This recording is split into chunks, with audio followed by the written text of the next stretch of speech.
Welcome to the EmpowerElle podcast. I'm your host, Vero, and I'm so excited to have you join me on this journey of empowerment and growth. This podcast is designed for ambitious, high-achieving women who are ready to break free from overwhelm and step into their power. Together, we'll explore practical strategies, share inspiring stories, and hear from experts who can help you navigate the challenges of balancing ambition and well-being. Whether you're looking to cultivate confidence, transform your mindset, enhance your leadership skills, or find harmony in your life, this is the place for you. Let's dive in.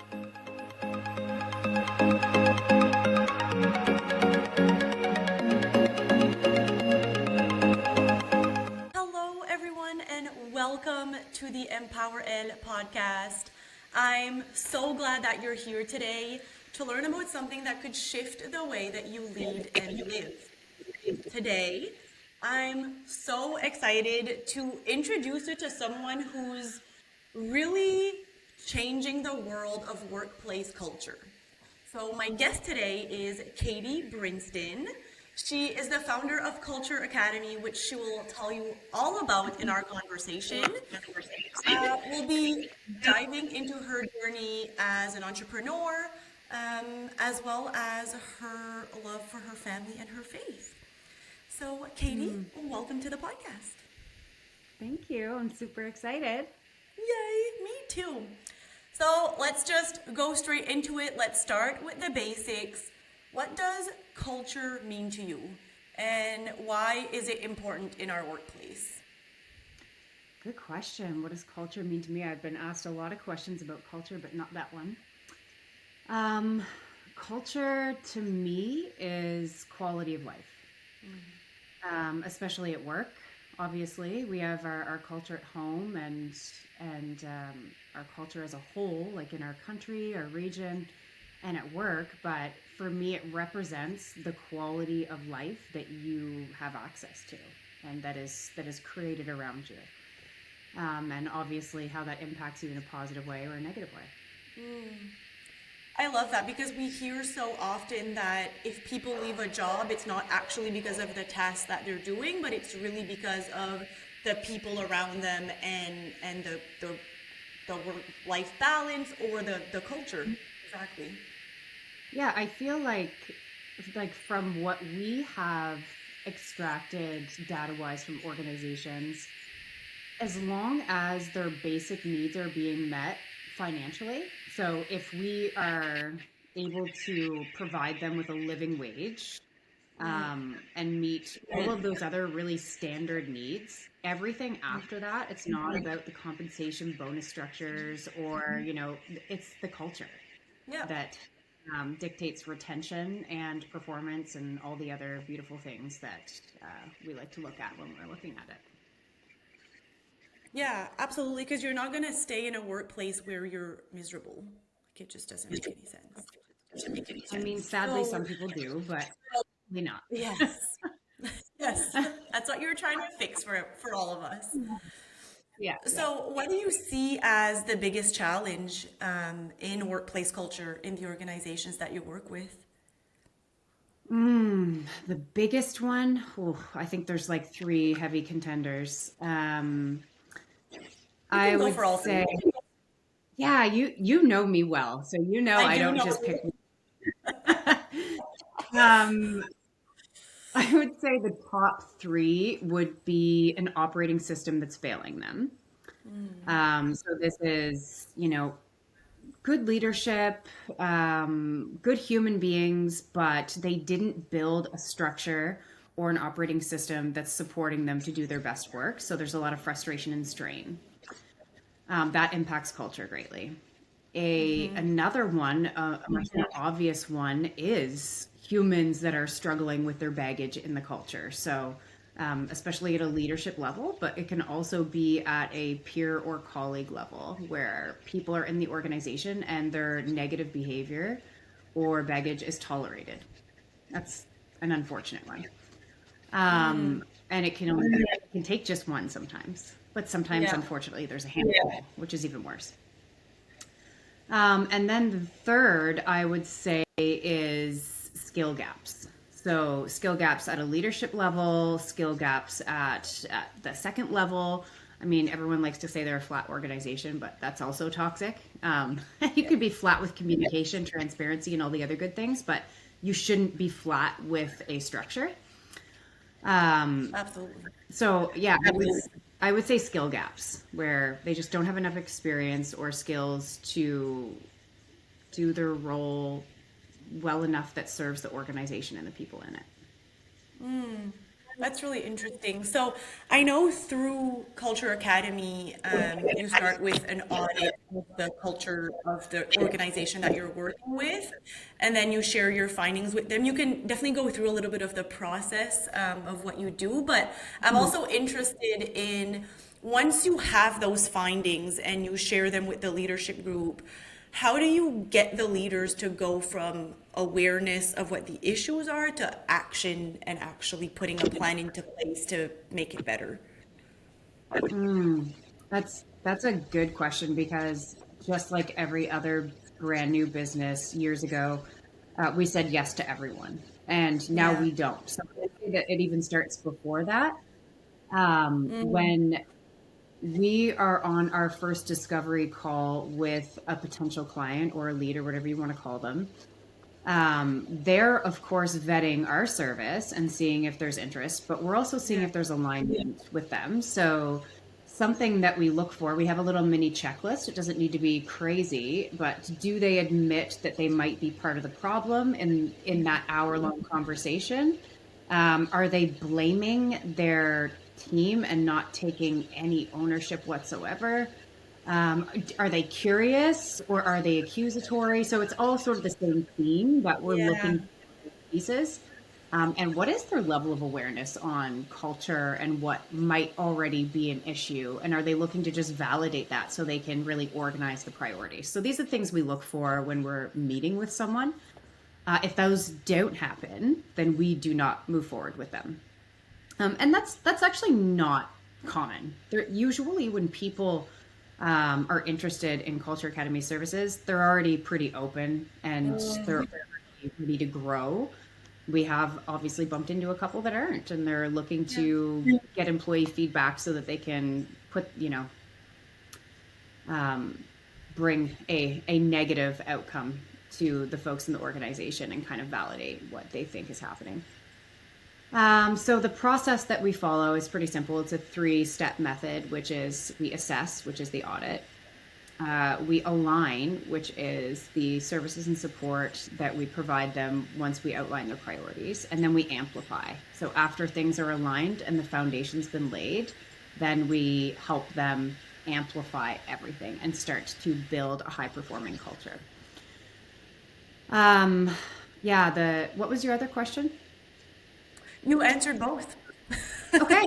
Yeah, yeah. And it makes so much sense because a leader or an organization that doesn't actually want to take steps to change aren't going to be interested in your service. They're not going to be No. looking for help if they don't want to change. In a general sense, like you said, I'm sure you've seen some where it wasn't the case, but that makes a lot of sense that the action is easier because they already know that they want to improve if they're working with you. And often we find that when we deliver a report, which we're using a ton of employee feedback all the way from the owner to frontline to extract that data on what's going well and what's not going well. Um, when we deliver the report, we often find that they knew anyway. They just don't know exactly what the root causes to all those symptoms are that they were experiencing and how to prioritize it because they're in the business working their butt off day to day. They don't have time to pull out, take a bird's eye view and understand what those challenges mean in terms of priorities and moving forward.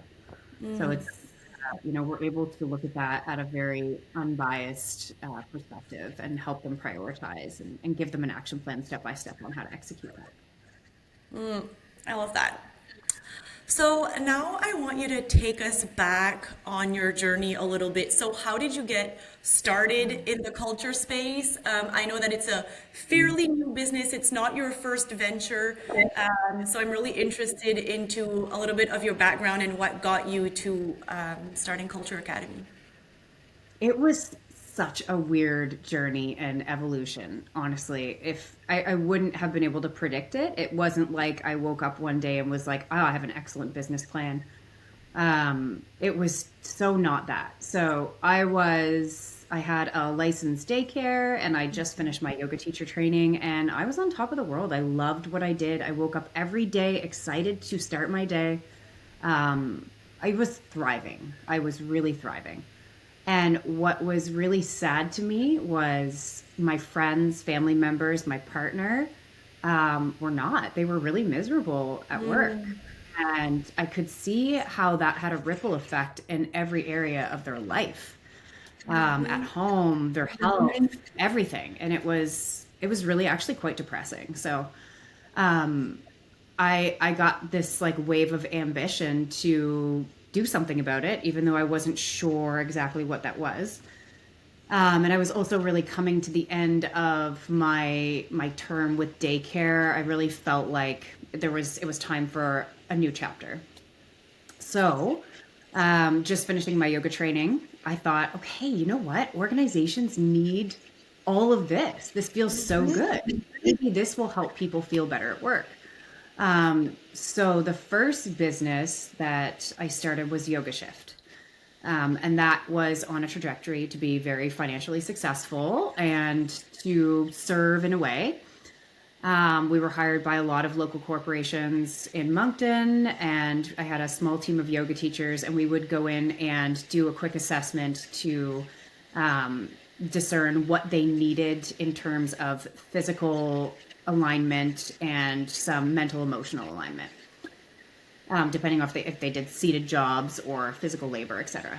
And then we would deliver a wellness program, which would be weekly, biweekly, or monthly. And that was good. It was good.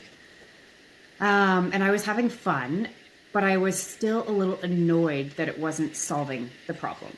So, I also felt for some of the businesses that we were working with, it was more like a box ticking situation where we offer a wellness program, we're a great employer, and it wasn't actually solving the problem. So, as I continued to hold on to that problem and try to actually build a solution for it, it evolved into adding coaching.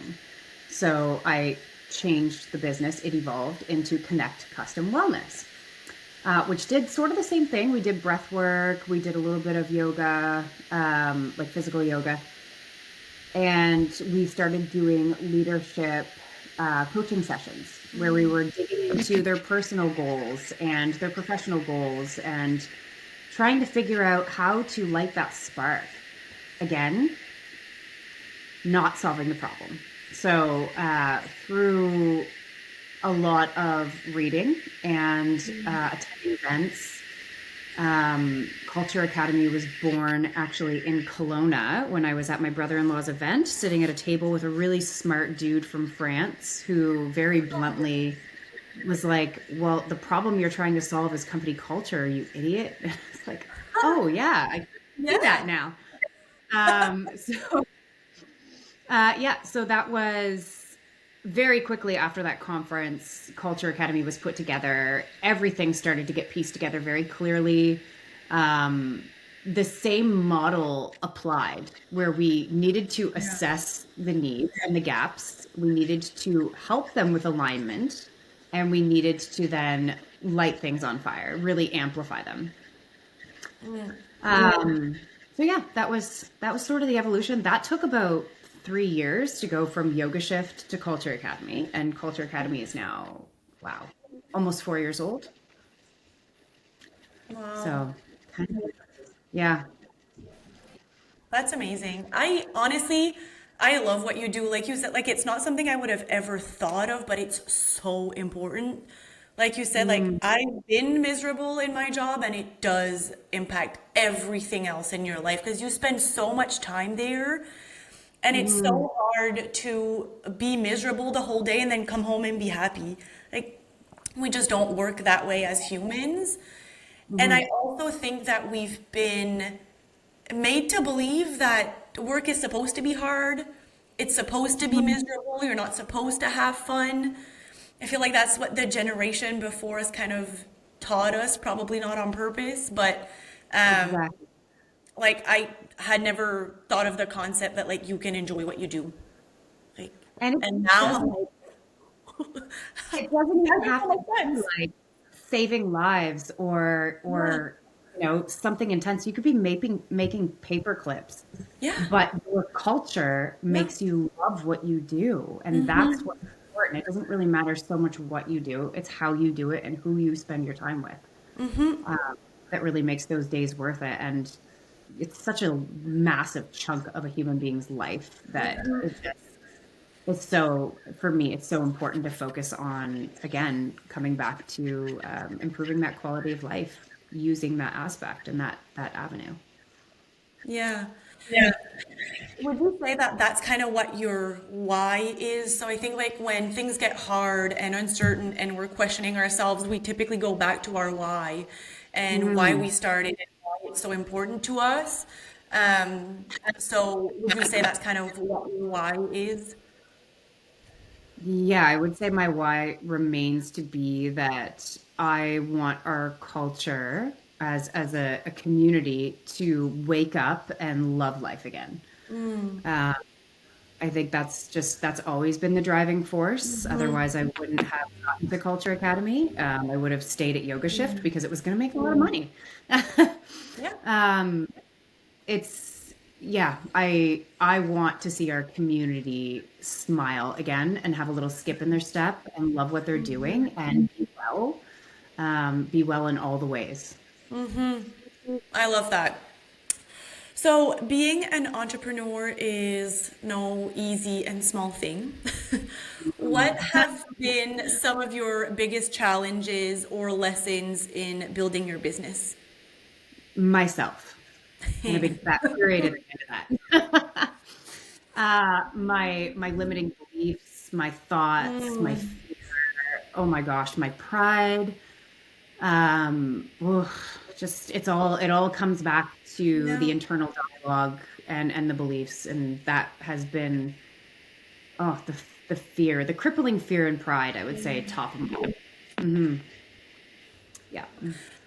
I love that you say that, honestly, because I think that's probably the answer for everyone, but I don't know that everyone would actually say that and admit that. So I love that that was Mm. your answer. I want to move on to something else that I know is really important to you, and that is your family. So I know Mhm. that family is a huge part of your life. You and your partner have three kids. Mhm. So how do you navigate being a mom, a partner, an entrepreneur all at once? Slow. You do it slowly. Um, I mean, Culture Academy could have been where it is today 2 years ago if I was willing to sacrifice my dedication to my family, but I wasn't. Yep. So, I mean, I do have the luxury of my husband being able to financially support our family without my career. And not everyone does. So I do take that into consideration that I had a really supportive human in my life that was like my biggest cheerleader. But I just I think my personal values have been strengthened over the last decade of my life. I really didn't have any before that, which created a ton of chaos. But Lucy, so my child and not my two stepkids. So when I had Lou, I already knew I wanted to be a mom. That was like my number one thing in life was that I wanted to be a mom. I was always drawn towards children. That's why I had a daycare, why I worked in daycare, and I just felt like that was like the ultimate thing I could do in this world was be a mom and try to do a really good job at it. So, and I had a really great mom. I have a really great mom. But as a child, I had a really great parents. I had a really great family in a lot of ways. It was just like full of love, full of trust, full of vulnerability. And I wanted to double down on that and create that too. And it's always been a priority, even as like the hustle and bustle and, you know, gratefully Culture Academy is so busy today. I still will not jeopardize that. At 5 o'clock, I'm done. If I'm going to 5:15, that's not a win for me. Yeah. Um, my kids will always take priority. My husband will always be a priority. Everyone else is just going to have to wait. And so it is slowly. Um, Thankfully, things take a nice dip in the summer. So I'm able to, I mean, I can go down to working 2 to 6 hours a day in the summer, easy. Um, am I, you know, building a multi-million dollar business in 2 years? No. In a decade? Yeah. Yeah. Maybe even, but the purpose of life is now, and it's to be with them. So it's just kind of keeping that in my focus, and not letting the external worldly views affect that, even though other people would have something, some people have something else to say about that. Yeah. And I feel like men also, like, there is a difference between men and women, and I'm glad that there is. You know, they don't have periods. So super real about that. There is about a week a month that I am not really any good to anybody, Yeah. including myself. And they just get to maintain this like boost of testosterone all month. And I mean, it's comical because there's actually a lot more awareness today than there was 2 years ago. Yes. But that's real. And as a mom, I love taking those duties, and allowing Mo to keep doing his thing and working when like I am the mom, and I love that role. So Yeah. he could have built a business in 2 years and it'll take me 5, and I'm totally cool with that. Yeah. I so agree. Like you said, like we will hear about people saying like hustle, hustle, hustle, but you you're never gonna be in the position that you are again today. Your kids are never gonna be the age that they are again today. And like you can't get that time back. Like there's nothing more important than that. Nothing. Like No. what are we doing it all for? If you say for your kids, Exactly. big fat ugly lie that you need to chew on. Exactly. You touched on values a little bit, and I was just going to ask you about values. So, what would you say are some of the values that you and Mo really are trying to model for your kids through the way that you actually lead in business and in life? We do have so I love building company values with organizations, or revisiting them and like making them be alive in the organization. And we just probably 4 or 5 months ago now built some family values. So that's a lot easier to answer today than it was a year ago. Um, I would say that, you know, a few top ones that really come to me are that we build others up and not tear them down. So that's a really important one in our family. Everything that we do, everything we want to teach our kids is a servant lifestyle. It aligns with our faith, it aligns with our personal beliefs and our values. So the other one that will always be challenging until the day all of us die, because we're naturally self-centered, is to think of others first and yourself second. And that goes so against what the world is telling you today, because Yeah. thinking of yourself first sells stuff, Yeah. and make money. So, and we're selfish. So you have all these selfish people, myself included, you included, creating these products and services that they want to take instead of give. So we definitely focus on trying to spend more time in the day thinking of other people's needs than how that impacts us or us. Yeah. And I would say, yeah, another one that really comes to mind is family first, especially as our kids to the age of like 11, 12, and 14, and they're becoming very peer orientated. We're trying to come back in and let them know that your peers can't develop you. We can. Yeah. Yeah. So as a family, we come first. So when we have family events and family this is the priority. It's never going to be friends first. It's always going to be family first. Because no one will love you unconditionally like we do, and no one is going to have your best interest at heart like we do. So for that reason, and for maturity reasons, we develop you better than your friends will. So Yes. mm. I think those are amazing. I want to touch a little bit on the second one, where you said to think about others first. And I agree with what you're saying. I think there's a really big push in society right now to think of ourselves first. And I think that there's a really fine balance there, because I feel like the reason that we hear that a lot is because in the past, people put others first so much that they would completely abandon themselves, completely lose themselves. And I don't think that's the goal either. I feel like there's such a fine line and a balance between, yes, thinking about others first, yes, putting others first, but not to the detriment of yourself where you can't serve others anymore. Yeah, that one's really, really fun for me to talk about, actually. Go ahead. So I I think for two reasons people feel burnt out, or aren't able to give. Reason number one, they're not well. It's not because they're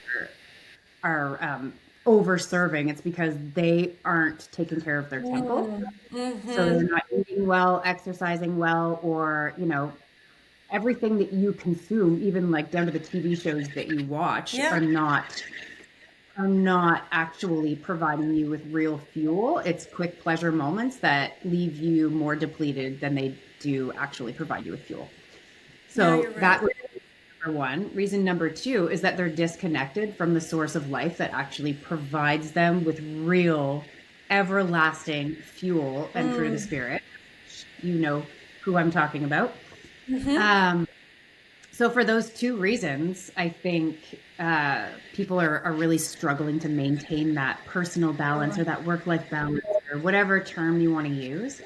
But from my experience, when I am, because I'm not always, taking care of myself physically, mentally, spiritually, I have like an endless amount of ability to serve others and put myself last.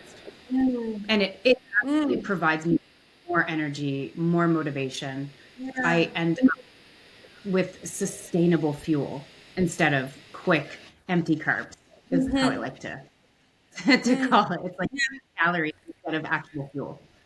Yeah, I love that perspective. So let's talk about who you were talking about. Yeah.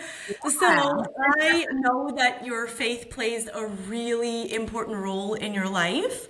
Mm. So how has your relationship with God influenced your journey both personally and professionally? In every way possible. I don't even like that's I mean we would need like another day to answer that question. Um I honestly like I wouldn't even be he made me, so I wouldn't be here without him. So there's Yeah. that.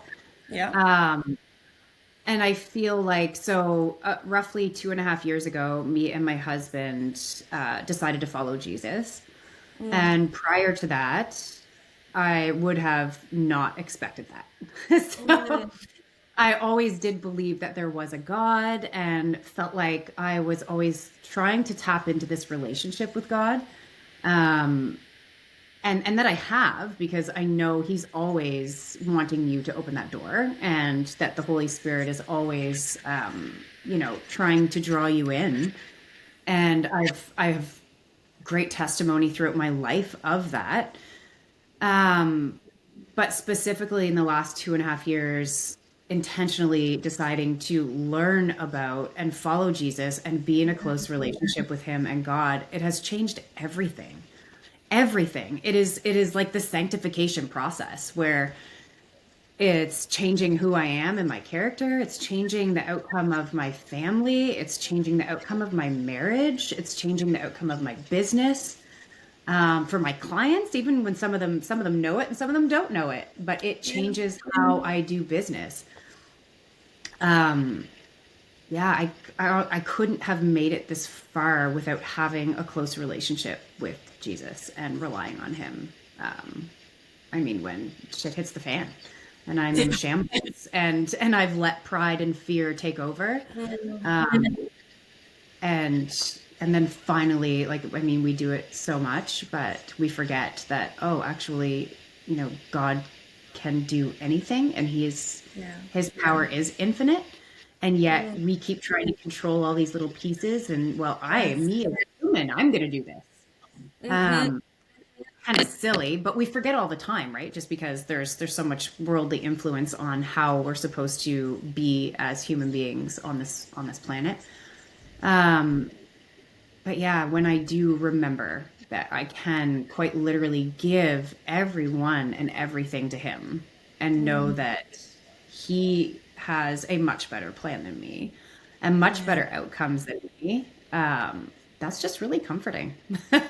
And I've seen it quite literally work miracles in our lives. There's so much testimony I could share with you. It's wild, really.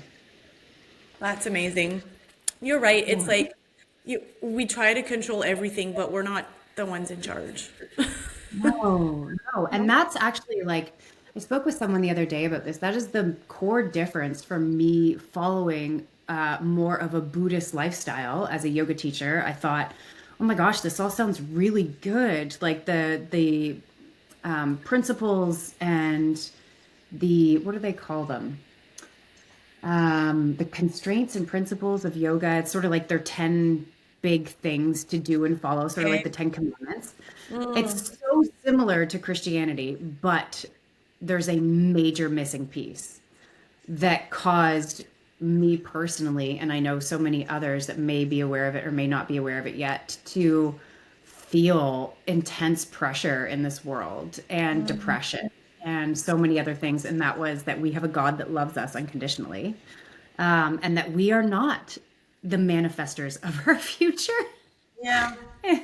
Like, if I could honestly shed light on something for anyone who's listening to this, it's that you cannot manifest your future. That is a big, fat, ugly lie from whoever is in charge of this worldly stuff. And it's crippling. It is. Like, God is in charge of your future, and you are just like a silly little human that does not have that control. And to think that you do is toxic. And Yeah, that's so true. When you look at where you are today in your family, your business, your faith, what does alignment mean to you? I love that question. Alignment to me is that I am aware and intentionally focusing on all the aspects of my life. So just because it is always, you're playing around with this balance all the time, but I'm aware of where it is, and that awareness continues to get deeper and deeper. And like, as soon as you become more aware, you have more work to do. Sort of is what we're talking about in MI right now. And that term, the more I learn, the less I know. I was just talking to the other day. Every year that hits me different. I'm like, oh, yes. And it's true. So it's sort of like that. So it's really continuously trying to learn and deposit positive things in those areas of my life, be aware of them, and intentionally investing in them. What practically alignment looks like in my life is that me and my husband have time alone together. The aspects of our marriage are healthy, communication, sex life, all the fun stuff. And that my kids are happy and healthy and growing and developing and curious, and that we have time together as a family. That my clients are happy and we're helping them grow and develop their business, that I am healthy and happy and taking care of my temple, and that I'm learning and growing, and above all, because all of that will go to shit if I don't do this one thing, which is continue to intentionally deepen my relationship with Jesus, because it supports all of those other things. Yeah. And the moment that relationship, the moment I can feel I'm not walking with him anymore, is when all that other stuff starts to go sideways. Yeah. Yeah. Yeah. I have one last question for you. What is your superpower? What was that? Sorry. What is your superpower? Ooh, a superpower. I would say I don't have one. I would say I really don't have one. Um, I would, if I were to give power to anyone, it would be to God, and for actually prayer. I think the only power I have is to pray. Um, yeah, that's as I love basic as that. that. Yeah. Yeah, Yeah. yeah. Well, thank you so much. I really loved this conversation. Thank you for sharing your journey, your life, your faith, your wisdom, your business, all of that. It was so much fun. If people want to find you, want to learn more about you and about Culture Academy, where can they find you? For sure on LinkedIn. First and last name. I am really like, I'm at that age where I am not an Instagrammer, and I'm like only on Facebook to post family pictures once in a blue moon. So LinkedIn is where I'm most active. So that would be the best spot. Perfect. Well, thank you so much. And as always, I want to remind the listeners to keep choosing yourself, your vision, and your values. That is the real power. I hope you have an amazing day, and I will see you in the next episode. Bye, everyone. Thank you for tuning into the EmpowerElle podcast. I hope today's episode inspired you and gave you practical insights to help you navigate your journey as an ambitious, high-achieving woman. Remember, every step you take towards building your confidence and embracing your full potential is a step closer to creating the life you truly desire. If you enjoyed this episode, please take a moment to subscribe, rate, and review the podcast on your favorite platform. Your support helps us reach more women who are ready to step into their power and live their best lives. Don't forget to join our community on social media for more resources, tips, and inspiration. Until next time, lead with power and live with wellness. You are unstoppable.